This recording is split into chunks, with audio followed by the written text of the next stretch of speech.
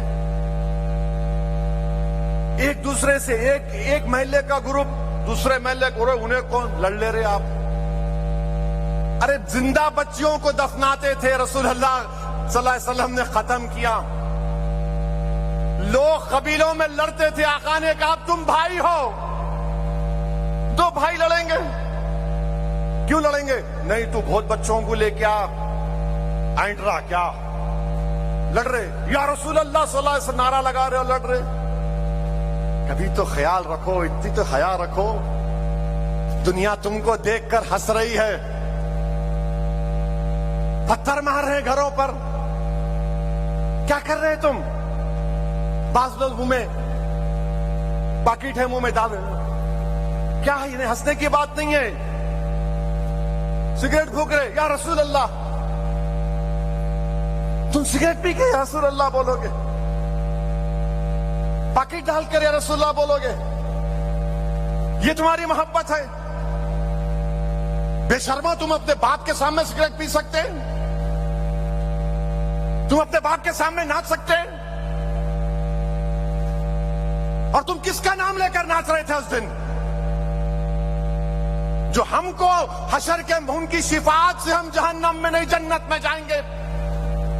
نوجوانوں، تم کیا گلے میں گر رہے ہو؟ برباد ہو جاؤ گے تم اغیاروں کی تہذیب کو اپنا رہے ہو۔ تم کو فخر نہیں ہے تم مسلمان ہو؟ تم کو اس بات کا اطمینان نہیں ہے کہ میں محمد صلی اللہ علیہ وسلم کا امتی ہوں؟ تم کو اس بات کا غرور نہیں ہے کہ ہم جب تک لا الہ الا اللہ محمد رسول اللہ بولتے رہیں گے اس وقت تک دنیا میں قیامت نہیں آئے گی؟ کیا کر رہے تم لوگ؟ کیوں کر رہے تم یہ؟ کیا ہو گیا تم لوگوں کو؟ کیا تم فلسطینیوں کی طرح برباد ہونا چاہ رہے ہو؟ بولو، کیا تم لیبیا میں جو بربادی ہونا چاہتے ہو؟ کیا تم کو دکھ نہیں رہا اطراف میں تمہارے کیا ہو رہا ہے؟ مگر نہیں، حیدرآباد میں تمہاری طاقت سیاسی جماعت ہے، تمہاری دعاؤں سے تو ہم جو چاہے کر لیں گے۔ نہیں نوجوانوں، بدلو اپنے آپ کو۔ اگر تم نہیں بدلے تو یاد رکھو تم اپنی خبر کو کھود رہے ہو، تم غیروں کی تہذیب کو اپنا رہے ہو۔ ارے کم سے کم جلوس میں تو ڈی جے نہیں، بلکہ میں تو تلنگانہ حکومت سے یہ اپیل کروں گا، کسی بھی مذہب کا جلوس ہو اس میں کوئی ڈی جے نہیں آنا چاہیے، چاہے مسلمانوں کا ہو، ہندو کا ہو، کسی کا بھی ہو۔ کیوں ڈی جے ہونا چاہیے؟ ریلیجیس پروسیشن میں ڈی جے کا کیا کام؟ اگر کسی کو ڈی جے ہونا تو جا کے ان کلبوں میں بیٹھو جہاں پر فحشہ حرکتیں ہوتی ہیں، جہاں پر ننگا ناچ ہوتا ہے۔ مگر کم سے کم میرے آقا محمد صلی اللہ علیہ وسلم، ہمارے نبی، ہمارے آقا رحمت اللہ عالمین کا نام لے کر تو تم مت ناچو، ایسا اچھل رہے ہیں۔ کیا ہو گیا تم لوگوں کو؟ تم اس طرح اچھل رہے ہو؟ ارے تم کو اچھلنا اس وقت ہے جب تم کسی ایک ولی کے سامنے بیٹھ کر اپنے دل پر ضرب مارو اللہ اللہ اللہ، جب تم کو معلوم ہوگا یہ دین کیا ہے، تم صرف phone phone phone phone phone phone, بس فون کو دیکھنا ہے۔ فون تمہارا ایک نیا کیا باس ہو چکا ہے، بس فون کو دیکھیں گے۔ رات میں 2 بجے جا رہے گھر کو، فون کو دیکھیں گے۔ بیوی بول رہی ہے ارے کبھی میرے کو بھی دیکھ لے۔ گھر کو آ رہے، اماں بول رہے ہم کو تو دیکھ لے، اماں السلام علیکم۔ بیوی کا بھی حال ایسا ہے، انہوں ٹی وی میں، شوہر فون میں، بیٹے آئی پیڈ میں ہے، اماں بیٹیاں آئی پیڈ میں ہے، پورا ماحول ماشاءاللہ سبحان اللہ۔ کبھی تم ورزش کرو، کھیل کود کرو، چلو، صحت کو بناؤ، طاقتور بنو اپنے آپ کو، مگر نہیں، خالی فون منہ میں کھولے، وہ ڈالے، سگریٹ پی لیے، مل رہا نا وہاں پہ، وہاں مل لے، چل، موٹر سائیکل ایک پہیے پہ چلا رہے، کیا ہوا بولو؟ تم کو معلوم پولے صراط کیا ہے؟ پولے صراط تلوار کی تیز دھاری ایک برج کی طرح ہے، برج بھی نہیں ہے، اس پہ سے گزرنے کا ہے اندھیرے میں۔ فجر کی نماز کتنے لوگ باجماعت پڑھتے؟ ہاتھ اٹھاؤ۔ دیکھو آپ، یہ حال ہے آپ کا۔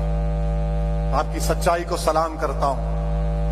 جو فجر کی نماز باجماعت پڑھتے، حشر کے میدان میں جب پولے صراط کو جائیں گے نا، تم ایک ایک قدم رکھیں گے تو تمہارے قدموں میں روشنی اللہ پیدا کرے گا۔ کیوں؟ تم باجماعت فجر کی نماز پڑھتے تھے، تم عشاء کی نماز اندھیرے میں جا کر پڑھتے تھے، مگر نہیں۔ اب کسی سے پوچھو، اب ملا میاں صبح نہیں اٹھے؟ نہیں صاحب ذرا دیر ہو گئی رات میں۔ ارے 1 دن 2 دن، رات بھر 2 بجے جاگ رہے۔ ایک صاحب تھا تہجد پڑھ کے سویا تھا، مطلب فجر گول کیسا ہو گئی؟ پھر تہجد پڑھ کے سو گیا، فجر کو نہیں اٹھا۔ ارے دیوانے، فرض کام پہلے کر۔ میرے بھائی بزرگوں، گفتگو تلخ ہو گئی، مگر میں آپ کو بتانے کا مقصد یہ تھا کہ دل میں ایک تکلیف تھی۔ اگر آئندہ سال، مجھے نہیں معلوم کہ میلاد کا جلوس نکلے گا یا نہیں نکلے گا، کیونکہ ڈی جے تو ناقابل قبول ہے، ڈی جے تو ناقابل قبول ہے۔ کیا کیا کر رہے آپ لوگ؟ آپ دوسرے مسلمان برادری کے خلاف نعرے لگا رہے، وہ بھی دیکھا میں۔ بے شرمو، کیا کر رہے ہو تم؟ اتحاد کی مثال تو پیدا کرو۔ عصبیت کے مظاہرے کیوں کر رہے ہیں آپ لوگ؟ کیا ہو رہا ہے آپ کو؟ اب کیا لوگ آ کے تم کو مار کر متحد کریں گے؟ میرے عزیز دوستوں اور بزرگوں، نہیں معلوم آئندہ سال میلاد کا جلوس نکلے گا یا نہیں نکلے گا۔ اور یہ ڈی جے کیوں ہونا چاہیے؟ کسی بھی مذہبی تہوار میں ڈی جے کی کیا ضرورت؟ حکومت کو ایک فیصلہ لینا چاہیے، ڈی جے بند کر دو۔ آپ بالکل ڈی جے بند کر دینا چاہیے، کوئی ڈی جے نہیں چاہیے۔ کیوں کر رہے بھائی؟ سمجھو پیسے کا ہے تو غریبوں کو دو، بچیوں کی شادیاں نہیں ہو رہی ہیں، پیسے جمع کر کے شادی کراؤ، پڑھاؤ بچوں کو۔ تم کو معلوم اسد الدین اویسی سے لوگ نفرت کیوں کرتے؟ کئی وجہ ہے۔ ایک وجہ یہ ہے کہ جانتے ہیں کہ اس کے باپ صلاح الدین اویسی رحمت اللہ علیہ نے مجھے پڑھایا تھا۔ یہ جانتے ہیں کہ اس کو اللہ نے نبی کریم صلی اللہ علیہ وسلم کے صدقہ طفیل میں لندن سے بیرسٹری کی ڈگری دلائی، اس لیے مجھ سے جلتے ہیں۔ تم پڑھو، قابل بنو، طاقتور بنو، کچھ تو ہمت کرو۔ تم نہیں دیکھ رہے کتنی دشمنی ہے؟ میرے عزیز دوستوں اور بزرگوں، اور پھر ہم یہ بھی دیکھتے ہیں کہ ہمارے وطن عزیز میں مسلمانوں سے نفرت کے جو مظاہرے ہو رہے ہیں، حد تو یہ ہو گئی کہ بنگلور کے ہائی کورٹ میں، بنگلور کے ہائی کورٹ کے لارڈشپ جج صاحب نے بیان دیا۔ کیا بیان دیا؟ کہ بنگلور میں ایک علاقہ ہے مسلمانوں کا، انہوں نے کہا وہ پاکستان کا علاقہ ہے۔ جج، ہائی کورٹ کا جج ہے، آپ بتائیے یا لارڈشپ کو کیا ہو گیا؟ آپ کورٹ میں بیٹھ کے بول رہے ہو علاقہ پاکستان کا ہے. جج صاحب یہ بھارت کا علاقہ ہے, یہ بھارت کا ملک ہے. جو سمویدھان پر آپ نے حلف لے کر انصاف کرنے کا آپ نے حلف لیا تھا, اور آپ اس علاقے کو پاکستان کہہ رہے ہیں. میرے عزیز دوستوں اور بزرگوں, اچھی بات ہے کہ سپریم کورٹ نے اس کا نوٹس لیا ہے. اچھا, وہی جج صاحب ایک لیڈی لائر کو بول دیے, لائر کو بول رہے اماں اب آپ یہ بولیں گے کہ تمہارا کلائنٹ انڈرویئر کون سی رنگ کی پہنتا. نہیں, ہنسنے کی بات نہیں ہے, ان کی سوچ دیکھو آپ. وشو ہندو پریشد ایک میٹنگ کری, اس میٹنگ میں 25 سے زیادہ ریٹائرڈ ججز آ گئے. میڈیا کی رپورٹ ہے. اب بتائیے, جو انصاف کرنے والے اگر جا کر وہاں بیٹھیں گے وشو ہندو پریشد RSS کے پاس, کیا انصاف کریں گے یہ لوگ؟ کون سے سمویدھان کا پاس لحاظ کریں گے؟ کون سا قانون کی بالادستی کو سامنے رکھ کر فیصلہ دیں گے؟ میں بھارت کے مسلمانوں سے اپیل کر رہا ہوں, دیکھو ان چیزوں کو, محسوس کرو ان چیزوں کو. اور پھر ہم نہیں دیکھتے کہ ایک کریم نگر کا MP ہے جو بھارت کی کیبنٹ میں وزارت داخلہ کا منتری ہے. کریم نگر میں یہ بول رہا ہے کہ بھارت کے مدرسوں میں AK-47 سکھایا جاتا جھاڑو کے ساتھ. ارے تم ہوم منسٹر ہو, اتنی نفرت تم کو کیوں ہے کریم نگر کے MP؟ AK-47 مدرسوں میں سکھایا جاتا. راجا رام موہن رائے, منشی پریم چند مدرسوں میں نہیں پڑھے تھے؟ یہ کہہ رہا ہے مدرسوں میں AK-47 سکھایا جاتا. سنو کریم نگر کے MP, تمہاری RSS آزادی کی لڑائی میں کوئی رول ادا نہیں کی تھی. RSS کے لوگ میاں مٹھو بن کر بیٹھے تھے. انگریزوں سے قربانیاں ہم مسلمانوں نے دی. انگریزوں کے خلاف لگائیں گے, انگریزوں کے خلاف یہ مدرسے والوں نے جہاد کا فتویٰ دیا تھا. سنو کریم نگر کے MP, کریم نگر کے MP انگریزوں کے خلاف علامہ فضل حق خیرآبادی نے جہاد کا فتویٰ دیا تھا.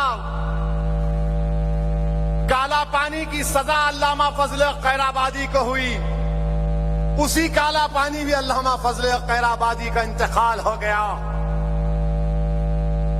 سنو کریم نگر کے MP, تمہاری RSS کچھ نہیں کی بھارت کی آزادی کی لڑائی میں. مراد آباد کے عالم دین حضرت کافی جب پھانسی کے پھندے پر جا رہے تھے تو مسکرا رہے تھے, نعت شریف پڑھ رہے تھے. تم نہیں جانتے ہماری تاریخ کو کریم نگر کے MP. تم کو اسلامہ فوبیا کی ایک بیماری ہے. مسلمانوں سے نفرت کرنا تمہاری فطرت ہے, اور تمہارا پرائم منسٹر جھوٹا ہے. سب کا ساتھ, سب کا وکاس, سب کا وشواس. اور یہ کریم نگر کا ان کا کیبنٹ کا منتری AK-47 سکھایا جاتا کہتے. ارے تو کا ہوم منسٹر ہے, اس مدرسے میں AK-47 نکالا تو؟ کون سے مدرسے میں AK-47 ہے؟ ہمارے مدرسوں میں مڑی, ہمارے مدرسوں میں بچوں کو زبان سے نرم گفتگو کرنا سکھایا جاتا. ہمارے مدرسوں میں بچوں کو اللہ کا خوف پیدا کیا جاتا, اور محمد صلی اللہ علیہ وسلم پر مر مٹنے کا جذبہ سکھایا جاتا ہے. یہ ہمارے مدرسے. انہوں آ کے بول رہے AK-47. اچھا, AK-47 آپ ہوم منسٹر ہیں نا, منی پور میں 800 ہتھیار پولیس کے لے کے بھاگ گئے, اب تک نہیں ملے. ارے جانا وہاں پہ منی پور کو تو. موڈی نہیں گئے منی پور کو. وہاں پر عیسائی لوگوں کا، مہیلاؤں کا، خواتین کا ریپ ہوا. ایک دو نہیں، سووں کی تعداد میں. پولیس کے جہاں ہتھیار رکھا جاتا ہے وہاں سے 800 ہتھیار لوٹ کے بھاگ گئے. ہم لوگ بولتے نا خواجہ کا لنگر لوٹ کے جا. پورے ہتھیار لوٹ کے بھاگ گئے. انہوں پورے مدرسوں میں AK-47. ذرا منی پور کو جاؤ منتری جی، اچھی سیکیورٹی رکھ کے جانا. وہاں نہیں جائیں گے. مگر ہمارے موڈی جی کیا کیے؟ منی پور جل رہا ہے، پچھلے 1 سال کے قریب ہو گیا. یوکرین کی جنگ بند کرانے کے لیے NSA کو بھیجے، پوٹن کے پاس، زیلنسکی کے پاس. موڈی جی گھر میں آگ لگی اس کو تو بجھاؤ. گھر میں آگ لگی، گھر کی فکر نہیں ہے. یوکرین میں جنگ نہیں ہونا. کیا ایکٹنگ کرتے، واہ. وہاں زیلنسکی کے پاس گئے، ہاتھ پکڑ لیے، بہت خراب ہوا، کتنے بچے مر گئے. موڈی منی پور میں سووں کی تعداد میں عیسائی عورتوں کی عصمت ریزی کی گئی. چرچز، 100 سے زیادہ چرچز کو جلا دیا گیا. آپ وہاں کیوں نہیں جاتے موڈی جی؟ نہیں، یوکرین کی جنگ بند کرائیں گے، پوٹن سے ملیں گے. کیا بات ہے. گھر جل رہا ہے مگر گھر کی فکر نہیں. مگر پڑوسی کے گھر میں جھانک رہے، کیا پکڑا دیکھتا ہوں ذرا. موڈی جی یہ جھانکنا چھوڑ دو، اچھا نہیں ہے. اب وہ کیا کیا ہو گئی نہیں معلوم. یوکرین، اب آپ دیکھیں جشن رحمت العالمین ہے. یہ جو مکے کے مشرکین ایسی کرتے تھے، جو رسول اللہ صلی اللہ علیہ وسلم ان کو دعوت حق دیتے تھے تو سیٹی مارتے تھے. اگر جذبات کے مظاہرے کرنا ہے تو نعرہ لگاؤ، نعرے تکبیر، نعرے تکبیر. یہ ہونا. اب سنو، سنو ابھی سنو. 3:30 ہو گئے. ہاں ٹائم ہے. میں نہیں جا رہا ہوں. میرا آپ کا دفتر ہے، اپنا گھر ہے. کون روکتا اپنے گھر میں؟ اپنا گھر ہے، بیٹھو. دارالسلام ہے. ابھی تو اور بولنا ہے، ذرا مسالہ بہت ہے آج. ہاں تو اب آپ دیکھو بلڈوزر. یہ بلڈوزر جو ہے، سنیے بلڈوزر جو ہے کہاں لکھے جی؟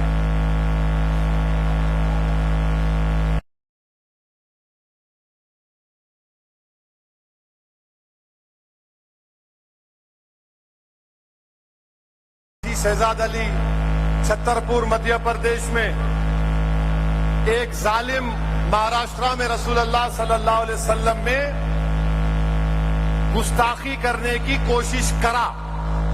کبھی نہیں بولنا گستاخی کیا، گستاخی کرنے کی کوشش کرا. اگر کوئی وہ دیوانہ آسمان کو دیکھ کے تھوکا تو تھوک بھی کس پہ گرتا؟ کوشش کیا. تو حاجی شہزاد علی جو ہے 20,000 اسکوائر فٹ کا اپنا نیا گھر بنائے. احتجاج کیے اس ملعون کے خلاف. اچھا، جو رسول اللہ صلی اللہ علیہ وسلم کی شان میں گستاخی کرتا، اس کو قرآن کیا بولا معلوم آپ کو؟ ولید بن مغیرہ نام یاد رکھ لو. یہ رسول اللہ صلی اللہ علیہ وسلم کی شان میں گستاخی کیا تو رسول اللہ صلی اللہ علیہ وسلم بولے کہ اس میں کئی عیب ہے, غلطیاں ہیں. اس کو بلا کے بولے تیرے میں یہ عیب ہے, تیرے میں یہ عیب ہے, مانتے گیا.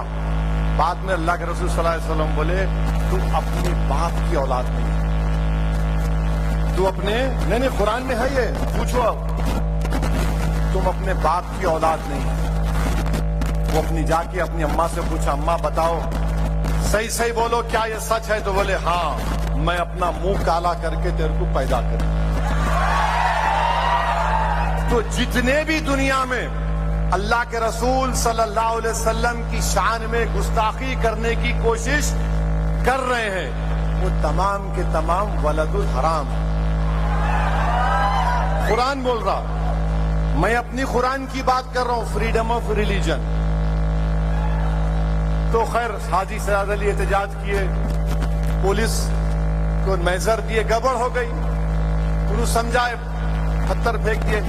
تو مدھیہ پردیش کی پولیس بلڈوزر لے جا کر 20,000 اسکوائر فٹ کا گھر توڑ دیا. 20,000 اسکوائر فٹ کا. حاجی شہزاد علی نے بیان دیا کہ میں اللہ کے رسول صلی اللہ علیہ وسلم کی عظمت کے لیے احتجاج کیا. ایک 20,000 اسکوائر فٹ کا گھر کیا, ایسے 10 گھر میں آقا پر قربان کرتا ہوں. مگر میرے بھائی حاجی شہزاد علی کا نقصان ہو گیا. نئے گھر میں سامان رکھ رہے تھے, بی جے پی کی ظالم حکومت نے گھر کو توڑ دیا. مودی کے بلڈوزروں نے مسلمانوں کے گھروں کو نیست و نابود کر دیا. مودی کے بلڈوزروں نے مسلمانوں کے گھروں کو چن چن کر, ایک محلے میں 20 گھر ہے تو ایک مدھیہ پردیش کا ڈی ایم بول رہا ہے کہ صرف مسلمانوں کے گھر کو توڑوں گا, صرف مسلمانوں کے گھروں کو توڑ دیا جا رہا ہے. اور پھر کوئی ایک مہاراشٹر میں بول رہا ہے کہ مسجد میں گھس کے ماروں گا.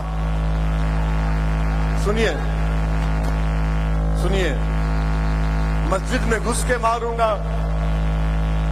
پرائم منسٹر, کیا قانون اس پر لاگو نہیں ہوگا جو کہہ رہا ہے کہ مسجد میں گھس کے ماروں گا؟ کیوں کہہ رہا ہے وہ؟ کیونکہ جانتا ہے کہ مودی اقتدار پر ہے, اسی لیے مسجد میں گھس کے ماروں گا.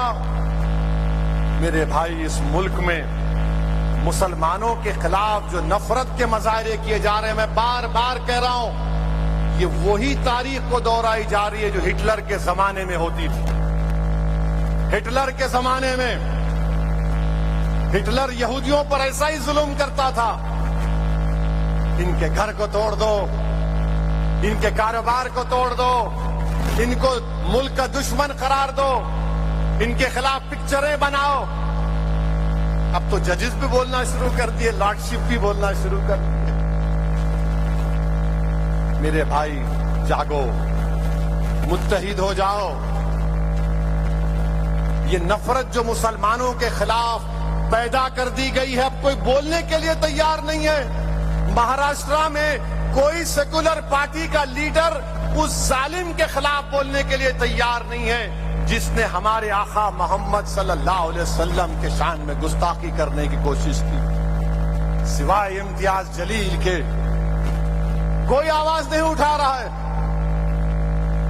میں نے امتیاز جلیل سے کہا, مجلس کے ذمہ داروں سے کہا, اپنا فرض آپ نبھا رہے ہیں, اللہ آپ کو سلامت رکھے, اللہ آپ کی کوششوں میں برکت عطا کرے گا, اللہ کامیاب کرے گا. میرے عزیز دوستوں اور بزرگوں, پھر آپ یہ بھی دیکھتے ہیں کہ لوگ ہمارے ملک میں ایک قانون بنا رہے ہیں, کوشش کر رہے ہیں کہ وقف کی جائیداد ہم سے چھین لی جائے. میں بار بار کہہ رہا ہوں, بی جے پی والے بولتے پورے ملک میں اویسی جا کر لوگوں کو اکسارا, انہیں بول رہا مسجدیں چھین لیں گے, درگاہ چھین لیں گے, قبرستان چھین لیں گے, عیدگاہ چھین لیں گے, زمینات چھین لیں گے. بی جے پی والوں, تم میری سچائی کا سامنا نہیں کر سکتے, میں جانتا ہوں تمہاری حرکتیں کیا ہیں. یہ جو کہہ رہا ہوں بھارت کے مسلمانوں سے کہہ رہا ہوں, یاد رکھو, ہم نے ایک بابری مسجد کو کھویا. اور کیوں کھویا بتا رہا ہوں آج تم کو. یہ جو قانون موڈی لائے ہیں, بل لائے ہیں, قانون نہیں بنا ابھی. اس میں وقف بائی یوزر ہے, یعنی آپ کسی چیز کو استعمال کرتے ہیں تو اس سے اس کے استعمال پر وہ وقف ہو جاتی ہے. مثال کے طور پر ایک قبرستان ہے, تدفین ہو رہی, وقف کی ہو جاتی برسوں سے. مسجد ہے, جس انگریزی کا ورڈ ہے ٹائم اممیموریل سے آپ نماز پڑھ رہے ہیں, وقف بائی یوزر ہے. عیدگاہ ہے.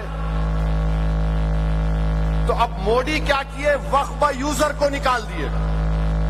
اور موڈی یہ بول رہے کہ آپ رجسٹرڈ ڈیڈ سے اب آپ وقف کرنا, یعنی جتنے وقف کی پراپرٹیاں ہیں 33,000 وقف کی پراپرٹی تلنگانہ میں. تو موڈی یہ بول رہے کہ اب یہ قانون جب خدا نخواستہ بن گیا تو یہ 33,000 وقف کی پراپرٹیز جو تلنگانہ میں ہے, اس میں 90% کے پاس ڈیڈ نہیں ہے, رجسٹرڈ ڈیڈ نہیں ہے.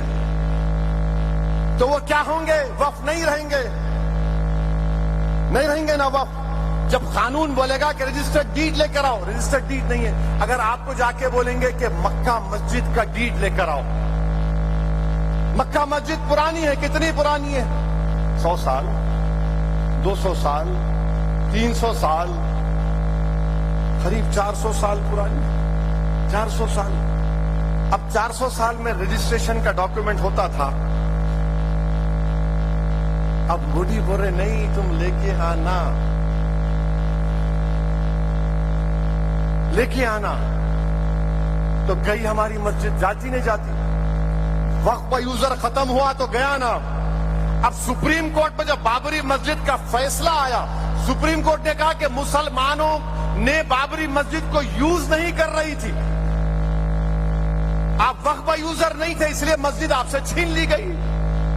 تو موڈی سپریم کورٹ کے ججمنٹ کو دیکھ لیے کہ وقف بائی یوزر کو نکالو اور بولو کہ نہیں تمہاری مسجد نہیں ہے.